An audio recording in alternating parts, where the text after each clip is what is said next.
ಅದು ಕಲ್ತಾಗ ಮಾತ್ರ ಈ ಜನ್ಮಕ್ಕೆ ಒಂದು ಸಾರ್ಥಕ ಆಗ್ತದೆ. ಒಬ್ಬ ನೈಗೆ ವ್ಯಾಪಾರ ಮಾಡೋನು ಇರ್ತಾನಂತೆ, ಅವನ ಕೋಪ ಅನ್ನೋದೇ ಬರ್ತಿರ್ಲಿಲ್ಲ. ಎಷ್ಟು ತಾಳ್ಮೆ ಅಂದ್ರೆ ಯಾರು ಏನೇ ಅಂದ್ರೂ ಅವನಿಗೆ ಕೋಪ, ಉದ್ವೇಗ, ದ್ವೇಷ, ಅಸೂಯೆ ಇರ್ತಿರ್ಲಿಲ್ಲ. ಅವನ್ ಪರೀಕ್ಷೆ ಮಾಡ್ಬೇಕಂತ ಹಲವಾರು ವ್ಯಕ್ತಿತ್ವ ಇರುವಂತಹ ವ್ಯಕ್ತಿಗಳು ಅವನಿಗೆ ತುಂಬಾ ಕಾಟ ಕೊಡ್ತಿದ್ರಂತೆ. ಅದರಲ್ಲಿ ಆ ಗ್ರಾಮದ ಒಬ್ಬ ಶ್ರೀಮಂತ ಕೊಂಡ್ರ ಹುಡುಗರ ಜೊತೆಯಲ್ಲಿ ಒಂದು ಟೀಮ್ ಕಟ್ಕೊಂಡು ಅವ್ರ ಬಟ್ಟೆ ಅಂಗಡಿ ಇರ್ತಾರಂತೆ. ಆ ನೇಯ್ದಂತ ಬಟ್ಟೆನ ಬಟ್ಟೆ ಅಂಗಡಿ ಮಾಡ್ತಿರ್ತಾರಂತೆ. ಹೋಗ್ಬಿಟ್ಟು ಈ ಬಟ್ಟೆ ಎಷ್ಟಪ್ಪ ಅಂತ ಕೇಳ್ತಾನೆ. ನೋಡಪ್ಪ, ಈ ಮೀಟ್ರ್ ಬಟ್ಟೆ ಬಂದು 100 ರೂಪಾಯಿ ಅಂತ. ನನಗೆ ಅರ್ಧ ಬೇಕು ಅಂತಾನೆ. ಅದ್ರ ಬಟ್ಟೆ ಎಷ್ಟು ಅದ್ರ ಬೆಲೆ? 50 ರೂಪಾಯಿ ಅಂತ. ಇಲ್ಲ, ಇನ್ನ ಅರ್ಧ ಬೇಕು ಅಂತಾನೆ, ಕಾಲ್ ಭಾಗ. ಅದ್ರ ಬೆಲೆ ಎಷ್ಟು? 25 ಅಂತ. ಆಗ ಅವನ 25 ರೂಪಾಯಿ ಕೊಡಬೇಕಂತ, 25 ಬೇಡ, 100 ಬೇಡ ಅಂತ ಏನು ನೈಗೆ ಮನುಷ್ಯ ಹೇಳ್ತಾನೆ.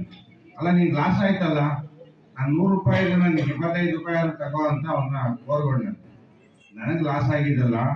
ಆ ಒಂದು ಬಟ್ಟೆ ಮಾಡಬೇಕಾದ್ರೆ ಒಬ್ಬ ರೈತ ಹತ್ತಿಯನ್ನು ಬೆಳೆಬೇಕಾದ್ರೆ ಅವನ ಶ್ರಮ ಎಷ್ಟಿರ್ತದೆ, ಆ ಹತ್ತಿನ ಒಬ್ಬ ವರ್ತಕ ತಗೊಂಬಂದು ವ್ಯಾಪಾರ ಮಾಡಬೇಕಾದ್ರೆ ಅವನ ಪರಿಶ್ರಮ ಎಷ್ಟಿರ್ತದೆ, ಆ ಬಟ್ಟೆನ ಮತ್ತೆ ನೇಯ್ಗೆ ಮಾಡಿ ನೇಯ್ಗೆ ಬಣ್ಣ ಕಟ್ಟಿ ಇದನ್ನ ಮಾಡ್ಬೇಕಾದ್ರೆ 100 ಜನರು ನೀನು ಅವಮಾನ ಮಾಡ್ದಂಗಾಗ್ತದೆ. ನಾನೇನಾದ್ರು 25 ರೂಪಾಯಿ ತಗೊಂಡ್ರೆ ಆ ಅವಮಾನಕ್ಕೆ ಬೆಲೆ ಕಟ್ಟಕ್ಕಾಗಲ್ಲ, ಪರವಾಗಿಲ್ಲ ಹೋಗಪ್ಪ ಅಂತ. ಅವನು ಎಷ್ಟು ಅವಮಾನ ಮಾಡ್ಬೇಕಂತ ಬಂದಿರ್ತಾನೋ ಅವನು ಯಾವಾಗ ಆ ಮಾತು ಹೇಳ್ತಾನೆ ಅವಾಗ ಶರಣಾಗ್ತಾನೆ. ಈ ಒಂದು ಜ್ಞಾನ ನಮ್ಮ ತಂದೆ ತಾಯಿ ನಮ್ಗೆ ಕೊಟ್ಟಿರ್ಲಿಲ್ಲ. ನಾನೀನೊಬ್ಬನ ಕೆಳಕ್ಕೆ ತಳ್ಳಬೇಕು, ಅವಮಾನ ಮಾಡ್ಬೇಕಂತಿದ್ದೆ. ಬಟ್ ಇಂಥ ಪರಿಸ್ಥಿತಿಯಲ್ಲಿ ನೀನು ಪಾಪ ಮಾಡ್ಕೊಂಡಿಲ್ಲ ಅಂದ್ರೆ ನಾನು ಶರಣಾಗ್ತೀನಿ, ನನ್ಗೊಂದು ಒಳ್ಳೆ ವಿದ್ಯೆ ಬಂತು ನಿನ್ ಕಡೆಯಿಂದ ಅಂತ ಹೇಳಿದೆ. ಅವ್ನು ಯಾರಪ್ಪ ಅಂದ್ರೆ ಆ ಕಬೀರ್ ದಾಸರು ಅಂತ ಸಾಧು ಸಂತರೆ ಈ ಸತ್ಸಂಗಗಳು ಮಾಡೋಂಥದ್ದು ಆಗದೆ ಆಗಿರೋದು. ಅದಕ್ಕೆ ನಾನು ಹೇಳ್ತೀನಿ, ನಮ್ಮ ಕಣ್ ಕಾಣಿಸ್ತಾ ಇರುವಂತಹ ಪಂಚಾಕ್ಷಿ ಗವಾಯಿರು ಒಂದು ಮಾತು ಹೇಳ್ತಾರೆ, ಆದ್ರೆ ಸೇರ್ಕೋ, ಆಗಿಲ್ಲ ಅಂದ್ರೆ ಸರ್ಕೋ, ಇಲ್ಲಾಂದ್ರೆ ಸುಮ್ಮನೆ ಇರು. ಇಷ್ಟು 3 ಗುಣ ಕಲ್ತ್ಬಿಟ್ರೆ ನಾವು ಬದುಕಿನಷ್ಟು ದಿನ ಆರೋಗ್ಯ ಆನಂದವಾಗಿರ್ತೀವಿ. ಹಾಗಾಗಿ ನಾವೇನೇನೋ ಮಾಡಾಕ್ತಿವಿ ಹಾಗೆ ಹೀಗೆ ಅನ್ನೋದು ಬದಲು ಈ 3 ಮೂಲ ಮಂತ್ರಗಳನ್ನು ಇಟ್ಕೊಂಡು ನಾವು ಬದುಕೋದೇ ಆದ್ರೆ ಈ ನಮ್ಮ ಅಶ್ವಥಪ್ಪ ಗುರೂಜಿಯವರು ಏನೋ ಒಂದು ಜ್ಞಾನ ಕೊಟ್ಟಿರ್ಕಾಗ್ತದೆ. ಈಗ ನಾವು ಮಾತಿರ್ತೀವಿ ನಮ್ ಗುರು ಅಂತೀವಿ. ಗುರು ಅನ್ನೋದು ವ್ಯಕ್ತಿ ಅಲ್ರಿ, ಅದೊಂದು ಶರೀರ ಅಲ್ಲರಿ, ಒಂದು ಜ್ಞಾನ. ಆ ಪುಣ್ಯಾತ್ಮ ಒಂದು ಜ್ಞಾನ ಕೊಟ್ಬಿಟ್ಟು ಹೋಗೋಣ. ಮುಖ್ಯವಾಗಿ 5 ಜ್ಞಾನಗಳು. ನಾವು ಶಾರೀರಿಕವಾದಂತ ಒಂದು ಜ್ಞಾನ, ಈ ಶರೀರನ ಹೇಗ್ ಮಾಡ್ಕೊಬೇಕು ಅಂತ ಒಂದು ಆಧ್ಯಾತ್ಮಿಕವಾದಂತ ಜ್ಞಾನ. ಆಮೇಲೆ ಒಂದು ಸಾಮಾಜಿಕ ಜ್ಞಾನ. ಸಮಾಜದಲ್ಲಿ ಈಗ ನೋಡಿ, ಈ ಸಂಬಂಧಿಕರನ್ನೆಲ್ಲ ನಾವು ಕರ್ಸಿದೀವಿ. ಒಂದು ಭಾವನಾತ್ಮಕವಾದಂತ ಒಂದು ಜ್ಞಾನ. ಈಗ ಮೊನ್ನೆ ನಾವು ಮುರಳಿ ಮನೆಯವ್ರಿಗೆ ಹೋಗಿದ್ವಿ. ಅಲ್ಲಿ ಕೃಷ್ಣ ಸತ್ಸಂಗದಲ್ಲಿ ಗಂಡ ಹೆಂಡತಿನ ಕುಂಸಿ ಮಾಡಿದ್ರು. ಅವ್ರಿಗೆ 2 ಮೆಚೂರ್ಡ್ ಆಗಿರೋ ಮಕ್ಕಳು ಇದ್ರು. ಅವ್ರು ಮದುವೆ ಆದಾಗಂತೂ ಆ ತಂದೆ ತಾಯಿ ಹೆಂಗಾಯ್ತು ಅಂತ ನೋಡಿಲ್ಲ. ಆದ್ರೂ ಎಷ್ಟು ಆನಂದವಾಗಿ ಆ ನವ ದಂಪತಿಗಳ ಸಿಂಗಾರ ಮಾಡಿ ಕುಂತ್ಕೊಂಡಿದ್ರು. ಎಷ್ಟೊಂದು ಖುಷಿ ಆಗ್ತದೆ. ಹಾಗಾಗಿ ಈ ತರ ಸತ್ಸಂಗ ಮಾಡೋದ್ರಿಂದ ನಮ್ಮ ಸಂಬಂಧಗಳು ಬೆಳೀತದೆ, ತಂದೆ ತಾಯಿ ಪ್ರೀತಿ ಬೆಳೀತದೆ, ಮಕ್ಕಳಿಗೆ ಒಂದು ಅವೇರ್ನೆಸ್ ಕ್ರಿಯೇಟ್ ಆಗ್ತದೆ. ಇಂಥ ಕಾರ್ಯಕ್ರಮಗಳನ್ನ ಮಾಡೋದ್ರಿಂದ ರೂಢಿಸ್ಕೊಬೇಕು. ಇನ್ನು ಮುಂದೆ ನಮ್ಮ ಒಂದು SAY ಸಂಸ್ಥೆಯಿಂದ ಈ ಬಿಡಿ ನಾವು ಭಜನೆ ಮಾಡ್ತೀವಿ, ಒಂದು 4 ಮಾತಾಡ್ತೀವಿ.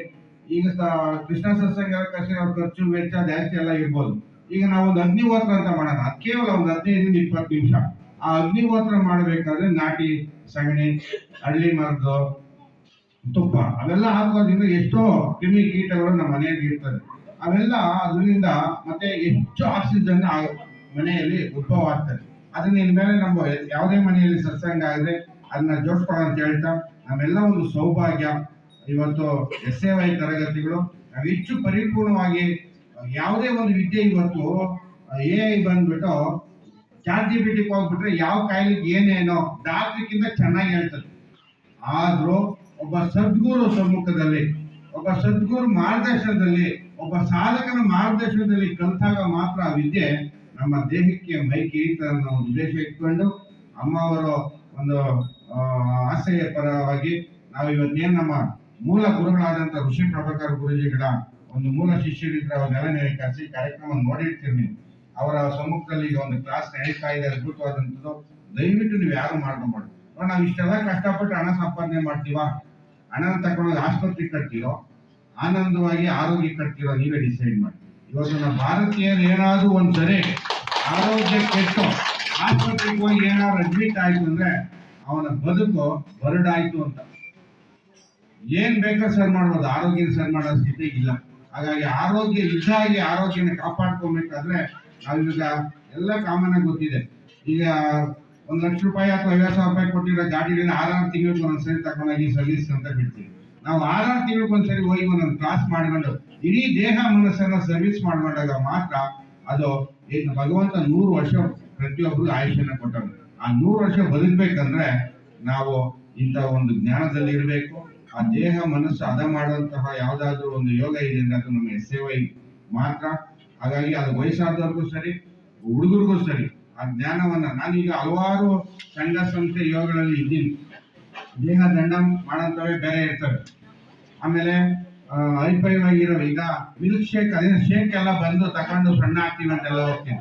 ಅವೆಲ್ಲ ಒಂದಲ್ಲ ಒಂಥರ ನಮ್ಮ ದೇಹದಲ್ಲಿ ಮತ್ತೊಂದು ಅಂಗ ಹಾಳಾಗಿ ಹೋಗುವಂಥದ್ದು. ಹಾಳಾಗಿರೋ ಆನಂದವಾಗಿರುವಂಥದ್ದು ಏನಾದ್ರು ಒಂದು ಯೋಗ ಇದೆ ಅಂದ್ರೆ ಅದು ನಮ್ಮ ರೈತರಿಗೆ ಸಂಬಂಧಪಟ್ಟದ್ದು. ಇದೆಲ್ಲ ರೈತರು, ನೀವೆಲ್ಲ ಆಲ್ಮೋಸ್ಟ್ ಎಲ್ಲ ರೈತರ.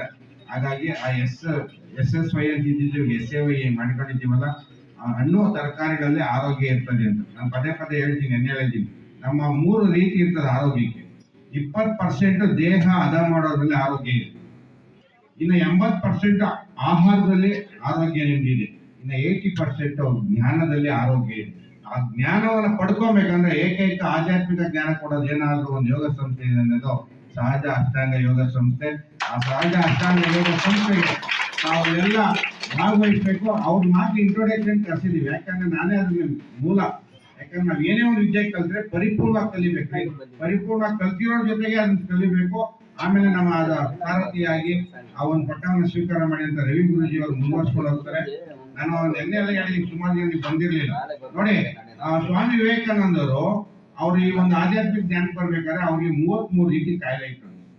ಆಗ ಆ ಒಂದು ಧ್ಯಾನ ಜ್ಞಾನವನ್ನ ಇಟ್ಕೊಂಡು ಅವರು ಸಾಧು ಸಂತರಾಗಿ ನಮಗೆ ಜ್ಞಾನವನ್ನು ಕೊಟ್ಟಿದ್ರು, ಯುವ ಜನರಿಗೆ ಪ್ರೇರಣೆ ಕೊಟ್ಟಿದ್ರು. BKS ಅಯ್ಯಂಗಾರ್ ಅವ್ರಿಗೆ 11 ರೀತಿ ಕಾಯಿಲೆ ಇತ್ತು, ಅವರು ಕೋಲಾರದವ್ರು. ಆ ಕಾಯಿಲೆವನ್ನು ಮೇಲ್ ಮಾಡೋಕ ಮೈಸೂರಿಗೆ ಅವರ ಒಬ್ರು ಸಂಬಂಧಿಕರಿಂದ ಅಲ್ಲಿ ಹೋಗಿದ್ರು.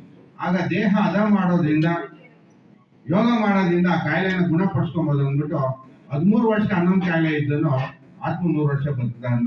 ಅಂದ್ರೆ ಯೋಗದಲ್ಲಿ ಅಷ್ಟು ಚೈತನ್ಯ ಇದೆ ಅಂತ. ನಾನು ಯಾಕೆ ಓದ್ತೀವಿ ಅಂತ ಹೇಳ್ತಾ ಇದ್ದೀನಿ, ನಾವೆಲ್ಲ ಕಷ್ಟ ಪಡ್ತೀವಿ. ಭಗವಂತ 100 ವರ್ಷ ಆಯುಷ್ ಕೊಡ್ತಾನೆ. ನಮ್ ನಂಬಿರೋಂತ ಮಠ, ಮಂದಿರ, ಗಂಡ, ಮಕ್ಕಳು ಎಲ್ಲ ಇರ್ತಾರೆ.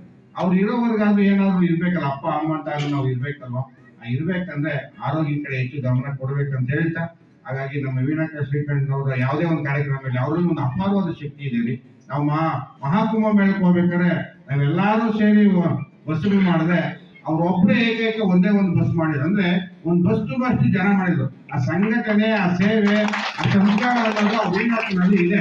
ನಾನು ಆಗಾಗ ವೀಣಾಕನ್ನ, ಆ ಪ್ರೇಮಕ್ಕನ್ನ, ಆಮೇಲೆ ತನುಜಾಕನ್ನ, ಶ್ರೀಲಕ್ಷ್ಮಿ ಇಲಾಖ, ನೀವೆಲ್ಲ ನಿಮ್ಮಲ್ಲಿ ಒಳ್ಳೆ ಸಂಘಟನೆ ಇರ್ತದೆ. ಹಾಗಾಗಿ ನೀವೆಲ್ಲ ಇರಬೇಕು ಅಂತ.